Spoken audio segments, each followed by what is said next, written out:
구름 타고 오시는 그 주님을 기다리는 이 기독교를 향해서 역사의 진실을 외치라고 부모님 말씀하고 계세요.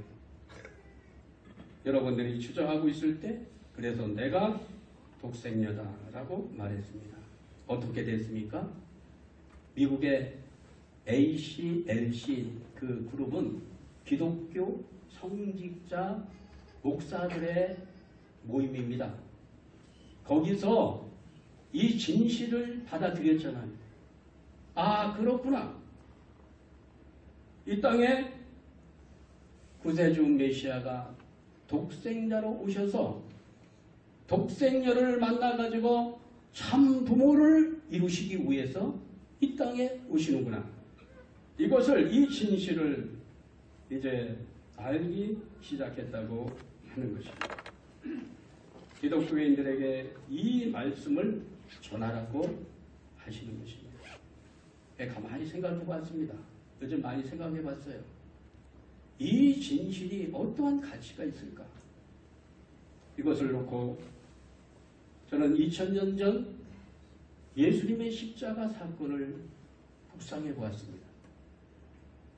독생자로 오셨던 예수님은 유대인들의 불신으로 말미암아서 십자가에 돌아가셨습니다. 구약성경 신명기에 보면은 십자가에 처형을 당하는 자들은 하나님의 저주를 받은 자들이라 이렇게 나와 있어요. 구약성경에 십자가에 죽은 자들은 하나님의 저주의 상징이었습니다. 그러니까 유대인들이 바라볼 때에 십자가를 지고 돌아가신 그분은 하나님의 저주를 받은 자이니 십자가에 대해서 더 이상 얘기하지 말라.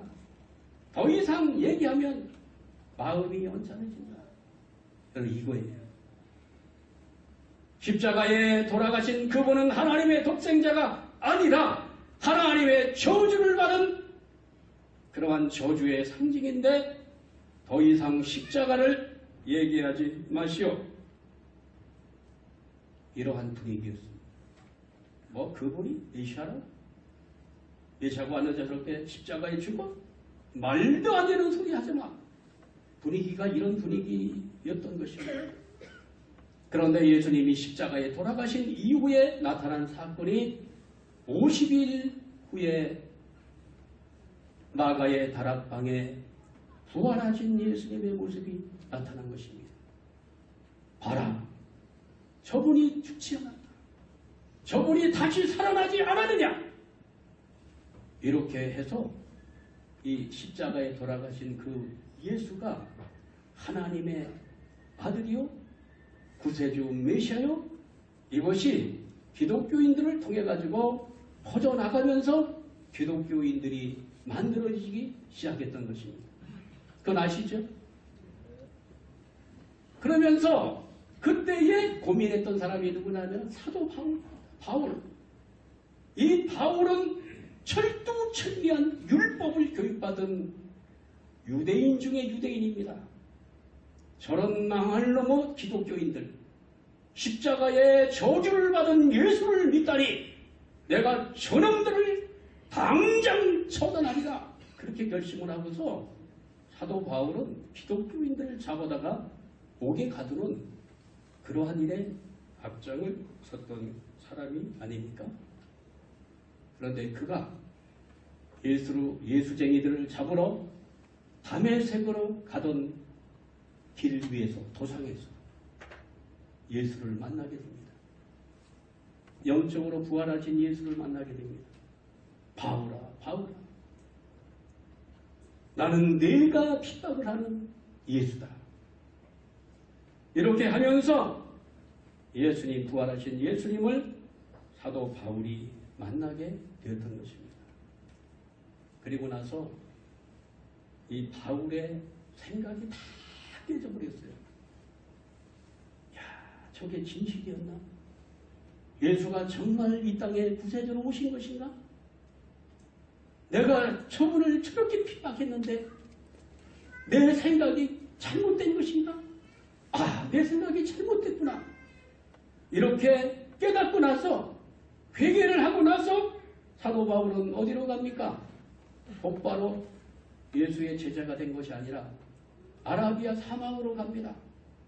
아라비아 사막으로 가서 3년 동안 토두를 파고 그 속에 들어가서 기도와 정성을 통해 가지고 예수님과 교통합니다. 당신은 누구시옵나이까? 당신은 왜 십자가에 돌아가셨습니까?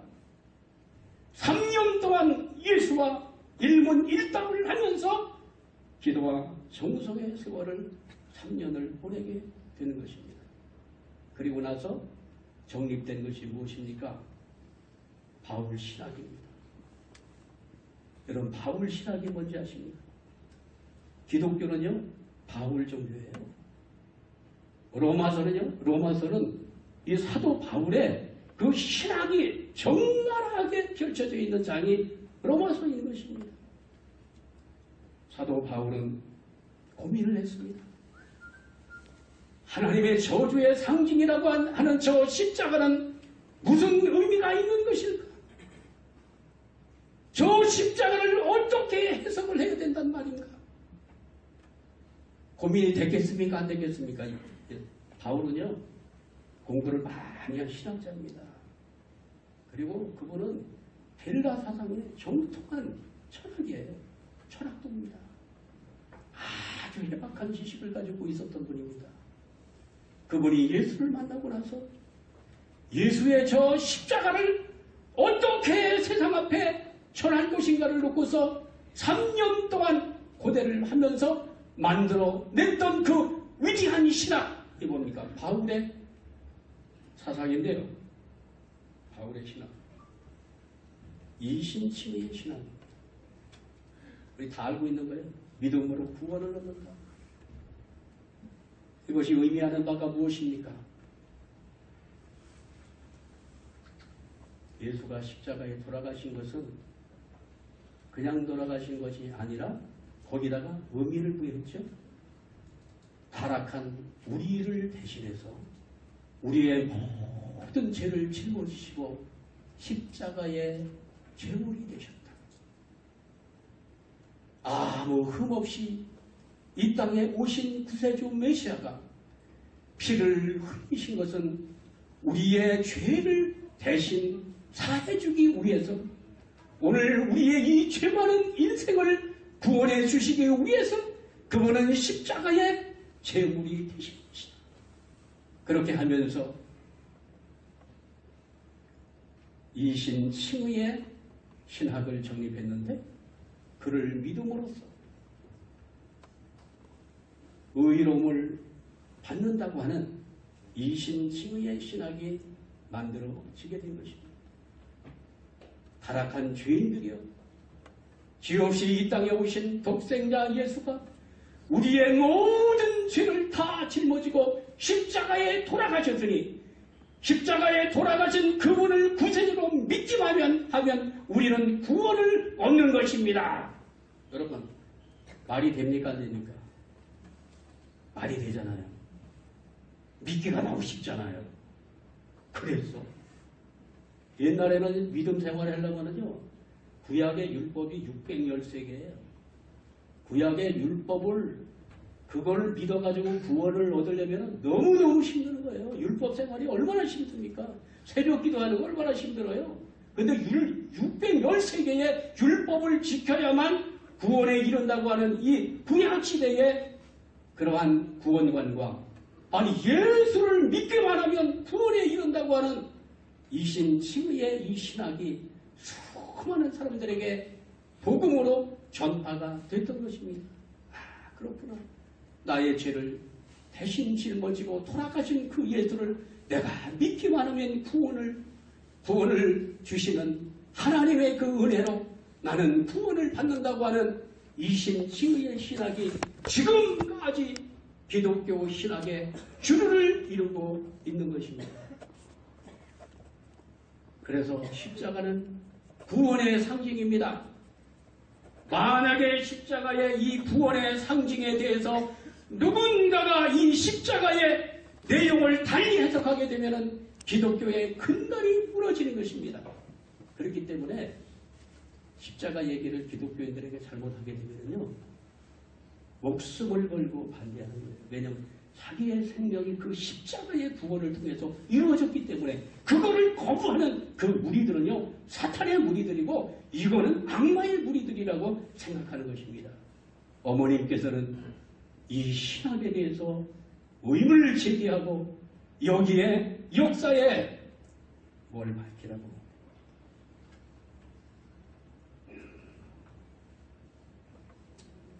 그래서 이제 역사의 진실을 밝힐 때가 온 것입니다.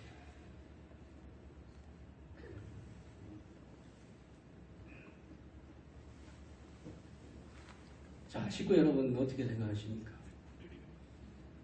이게 사도 바울 신학이 지금까지 수많은 기독교인들을 지금 이 마음을 올로 메고 있는 것입니다. 새로운 말씀을 듣지 못하게 하는, 물론 이 사도 바울의 신학은 영적 구원의 의미를 설명해 준 것은 있지만은 예수님이 십자가에 돌아가시기 위해서 온 것은 아니잖아요. 그러죠? 분명하죠? 십자가에 돌아가셔서 인류를 십자가의 보혈의 피를 흘려가지고 그 피의 대가를 지불하고서 인류를 구원하기 위해서 온 것은 아니지 않습니까? 그런데 기독교는 그것이 중심이 되어 있는 것입니다. 예수는 이 땅에 십자가를 치러 오셨다. 이 땅에 예수가 오신 것은 십자가의 피를 흘리기 위해서 오셨다. 그래서 그분의 피를 통해 가지고 거룩한 피의 대가를 통해 가지고 인류가 모두 다 하나님 앞으로 나갈 수 있는 구원의 문이 열렸다. 이거는 영적 구원의 길을 연 것은 사실이죠.